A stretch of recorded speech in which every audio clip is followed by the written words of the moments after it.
உங்களுக்கு நிம்மதி உண்டாகுவதாக. தேவனுடைய இரக்கங்கள் அதிகமாவதாக.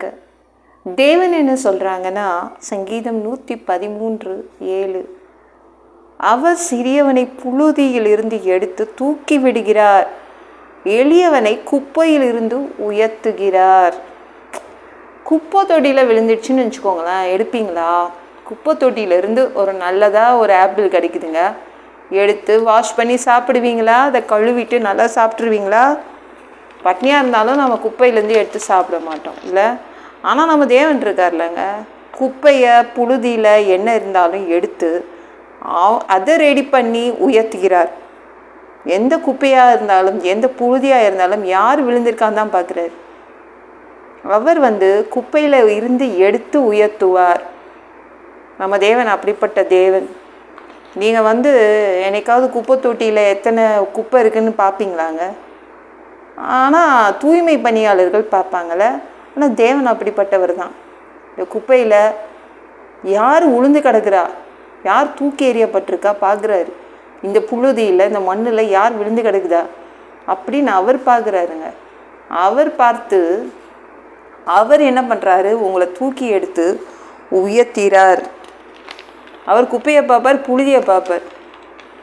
அப்பேற்பட்டவர்களை தான் தேவன் உயர்த்தணும் அப்படின்னு அவர் நினைக்கிறாருங்க.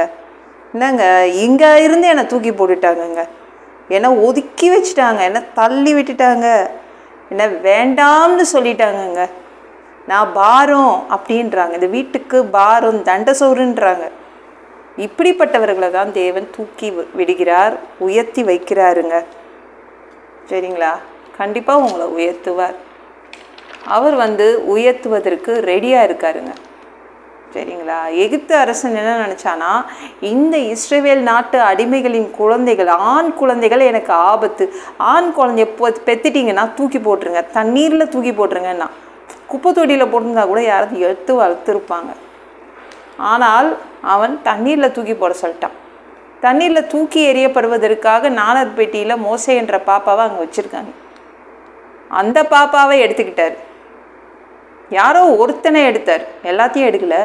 தேவன் அப்படி தான், குப்பையிலேருந்து புழுதியிலேருந்து உங்களை மட்டும்தான் தேர்வு செய்து எடுக்கிறார். தேவன் அப்படி தண்ணியில் தூக்கி எறியப்பட்ட ஒரே ஒரு எத்தனையோ குழந்தைங்களை தூக்கி போட்டாங்க, ஆனால் ஒன்றே ஒன்று தான் எடுத்தார். அவனை என்ன பண்ணார்னா, 3 மாத குழந்தையிலே உயர்த்தி வச்சுட்டார். எந்த கை குழந்தையாவது என்னை தேவனே உயர்த்தும் என்று ஜெபம் பண்ணுமா? இல்லை, ஜெபம் பண்ணாது.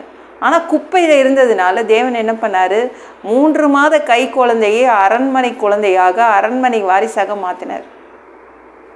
குப்பையில் இருந்தாலே போதும், அவன் நம்ம ஜெபம் பண்ண நோ ஆண்டவரே என்னை உயர்த்தும்னு கூட கேட்க வேண்டாம், அப்படியே தூக்கி உயர்த்திட்டார்.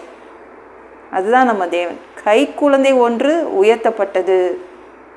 அது வயசே இல்லைல்ல. எந்த கை குழந்தையும் சின்னதுலேயே நம்ம முன்னேறணும்னு நினைக்க மாட்டோம். ஆனால் தேவன் முன்னேற்றினார். மோசேவை 3 மாதத்துலேயே அரண்மனை வாரிசாக மாற்றிட்டார். அப்படி தான் நம்ம தேவன். வயசெல்லாம் பார்க்குறது இல்லை, சின்னதுலேயும் உயர்த்துவார், பெரிய வயசுலேயும் உயர்த்துவார். எந்த வயசு அவருக்கு அது அவருக்கு தடை கிடையாது. குப்பையில் இருந்துட்டிங்கன்னா போதும், எல்லாம் தூக்கி போட்டுட்டாங்க, என்னை ஒதுக்கிட்டாங்க, நான் எதுக்குமே லாக்கி இல்லைன்றாங்க, எனக்கு வயசாயிடுச்சு, எனக்கு யாரும் இல்லை, உங்களை தான் உயர்த்துவாருங்க. அப்படிப்பட்ட உங்களை தான் உயர்த்துவார்.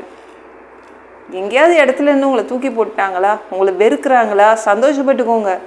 தேவன் அப்படிப்பட்டவர்களை தான் பார்த்து உயர்த்துகிறார், தூக்கி எடுக்கிறார்.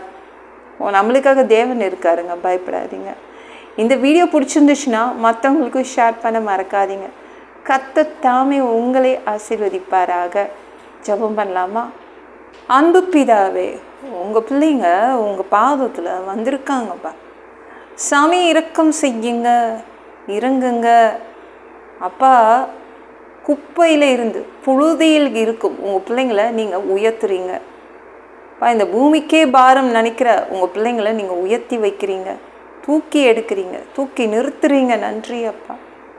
எல்லாம் பொல்லாத பிசாசுகள், ஏவல்கள், மந்திரங்கள், தற்கொலை ஆவிகள், பயத்தின் ஆவிகள், பலவீனப்படுத்துகின்ற ஆவிகள் எல்லாம் இயேசு என்ற பெயரினை கொண்டு துரத்துகிறேன். ஓடிப்போ. உங்கள் பிள்ளைங்களை இரத்த கோட்டிக்குள் மறைச்சிக்கோங்க. பரிசுத்த ஆவியால் நிரப்புங்க. ஞான ஸ்நானம் எடுக்கணும். ரட்சிப்பீராக. இயேசுவின் காயப்பட்ட தழும்புகளால் எல்லா வியாதிகளும், எல்லா பலவீனங்களும், கேன்சர் போன்ற வியாதிகளும், மரணப்படுக்கைகளும், பரம்பரை வியாதிகளும் சரியாகுவதாக. சாமி, மனிதனாக பிறந்தா ஜீவ புஸ்தகத்தில் பேர் இருக்கணும், அப்படி இல்லைன்னா அந்த மனிதனை பிடிச்சி நரகத்தில் தள்ளிடுவீங்க. தீ எரிக்கிற இடத்துல எப்படி போய் வாழ்கிறதுப்பா? பரலோகத்துக்கு வர்றதுக்கு ஆசைப்படுறோம், அடித்து உதச்சி திருத்தி பரலோகத்துக்கே அனுப்பிடுங்க. கழுவப்படாத பாவங்கள் இருந்தால் ரத்தத்தை கொண்டு, உங்கள் ரத்தத்தை கொண்டு நல்லா கழுவி பரலோகத்துக்கே அனுப்பிடுங்க. எந்த ஒரு இமை பொழுது நீங்கள் வருவீங்கன்னு இயேசுவை வணங்கி காத்துட்ருக்கோம்.